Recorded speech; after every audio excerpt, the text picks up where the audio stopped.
नमस्कार दोस्तों, राधे राधे, जय जय श्री कृष्णा। मित्रों, आज मैं कुछ ऐसे योग बताने वाला हूं जो हमारे जीवन के अंदर होता है। बहुत सारे लोग दोस्तों पूछते हैं कि क्या गुरुजी हमारे भी कोई निजी बंगला होगा या कोठी होगा या हमारे पास अपना मकान होगा या नहीं होगा, हम कैसे योग देखें। तो दोस्तों, आज का वीडियो आपके लिए बहुत महत्वपूर्ण होने वाला है, क्योंकि ये चीज आप समझ जाओगे तो आप स्वयं इस चीज को देख पाओगे। आप अपनी जन्म कुंडली, जो लगन कुंडली होती है, वो आप अपने सामने रखें। दोस्तों, हमारी कुंडली में 12 भाव होते हैं। 1 2 3 4 5 6 7 8 9 10 11 12 12 भाव होते हैं। इसको कहते हैं लगन। इसको कहते हैं लगन। ये हमारी कुंडली में लगन होता है, यानी प्रथम भाव होता है हमारी कुंडली का। दोस्तों, अब बात करते हैं कि जन्म कुंडली के चौथे भाव को हमें देखना पड़ता है। हमारी जो कुंडली है उसका पहला, दूसरा, तीसरा, चौथा, ये जो भाव है इसको हमें देखना जरूरी है। तो चौथे भाव, दोस्तों, यदि कुंडली के अंदर चौथे भाव में चर राशि होती है। चर राशि का मतलब आपके जैसे पहली राशि हो गई, चर राशि होती है पहली राशि, चौथी राशि, सातवीं राशि और 10वीं राशि। यानी कहने का तात्पर्य, यदि आपके चौथे भाव के अंदर चर राशि यानी आपके मेष राशि या कर्क राशि या तुला राशि या फिर मकर राशि, इन राशियों में से कोई भी एक राशि, यानी यहां पर आपकी कुंडली में नंबर होते हैं। नंबर का मतलब राशि होती है। यानी यहां पर आपकी कुंडली के चौथे भाव में यदि 1 नंबर है या 4 नंबर है या 7 नंबर है या 10 नंबर है यहां पर चौथे भाव के अंदर, या दोस्तों चौथे भाव का स्वामी चर राशि में बैठा हो, यानी यहां का जो स्वामी है। अब स्वामी क्या होता है वो चीज आपको समझा देता हूं। दोस्तों, हमारी राशियों के अंदर स्वामी होते हैं, जैसे मेष का मंगल, वृषभ का शुक्र, मिथुन का बुध, कर्क का चंद्रमा, सिंह का सूर्य, कन्या का बुध, तुला का शुक्र, वृश्चिक का मंगल, धनु का गुरु और तुला का शनि, कुंभ राशि का शनि होता है, मीन का गुरु स्वामी होता है। तो ये हमारे स्वामी हो गए। तो यहां पर यदि हमारे चौथे भाव का स्वामी, यानी मान लीजिए आपके चौथे भाव में, यहां पर मैंने मेष लगन की कुंडली ली है, आपके यहां चौथे भाव के अंदर कोई अन्य राशि होगी और उस राशि का स्वामी यदि 1 यानी 1 7 4 10 इन राशियों में यदि बैठा हुआ है, तो दोस्तों ये, या फिर उस पर शुभ ग्रह की दृष्टि, आपके चौथे भाव पर यदि शुभ ग्रह की दृष्टि पड़ रही है, तो दोस्तों ऐसे व्यक्ति के पास सरकारी भू संपत्ति होती है, जरूर होती है। एक बार इस चीज को पुण्य में समझा देता हूं कि आपके चौथे भाव का जो स्वामी है, आपको ये देखना है कि हमारे चौथे भाव में कौन सी राशि आ रही है, कितने नंबर की राशि आ रही है, और वो राशि यदि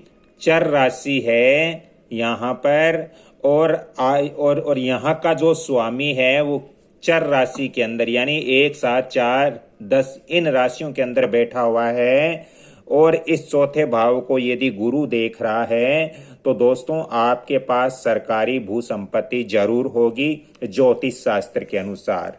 दोस्तों, चौथे भाव का स्वामी स्थिर राशि में हो, चौथे भाव का स्वामी स्थिर राशि में बैठा हो, तो ऐसे व्यक्ति स्थायी व अस्थायी दोनों ही प्रकार के मकान में निवास करते हैं।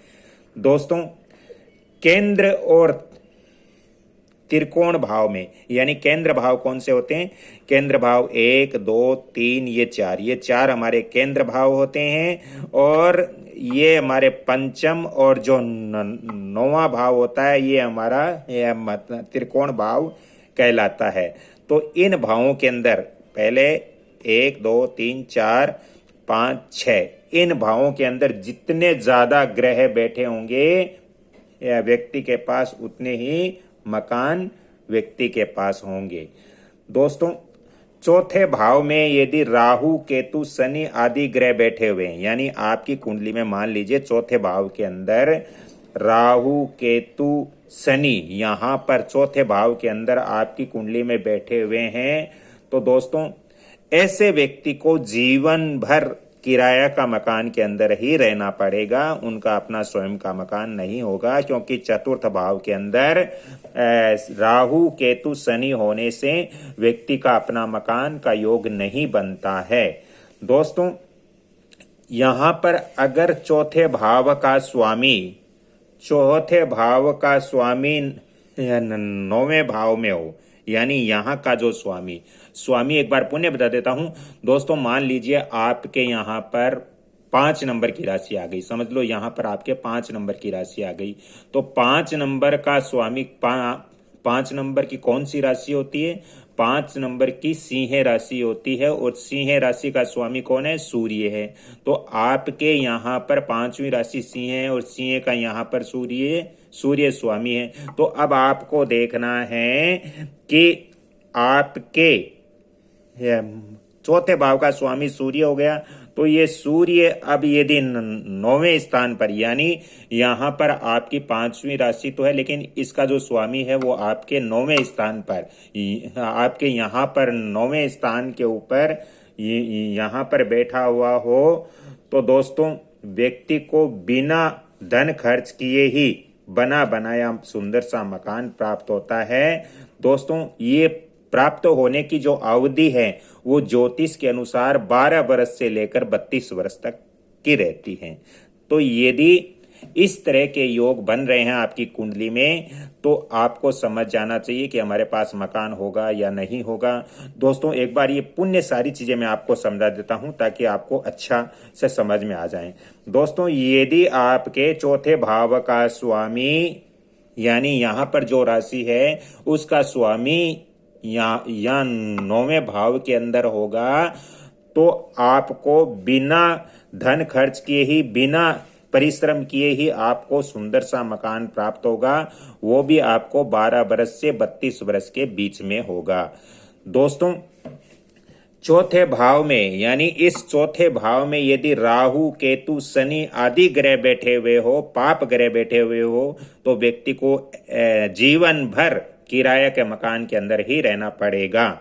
दोस्तों केंद्र और त्रिकोण के अंदर, यानी केंद्र स्थान होते हैं हमारे 1 2 3 4, और हमारी कुंडली में त्रिकोण स्थान होते हैं 1 2 3। तो ये जो है इन भावों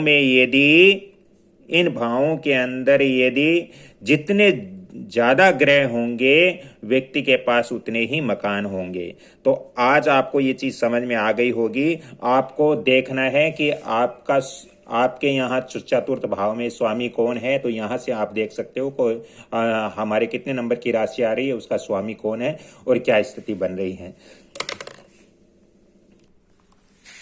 दोस्तों आज की मेरी ये ज्योतिष की जानकारी आपको अच्छी लगी तो आप वीडियो को लाइक शेयर सब्सक्राइब जरूर कीजिए और बेल आइकॉन घंटी के निशान पर भी क्लिक कीजिए, क्योंकि आपके क्लिक से, आपके शेयर करने से मेरा मनोबल बढ़ता है। और मैंने पहले भी इस चैनल पर बहुत सारे ज्योतिष वास्तु के वीडियो दिए हैं, आगे भी देने का प्रयत्न करता रहूंगा।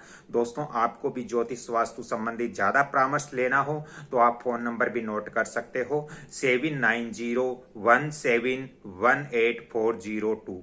अगली कड़ी में फिर मैं आपसे मिलता हूं, तब तक के लिए मैं आपसे क्षमा चाहता हूं। जय जय श्री कृष्णा, राधे राधे।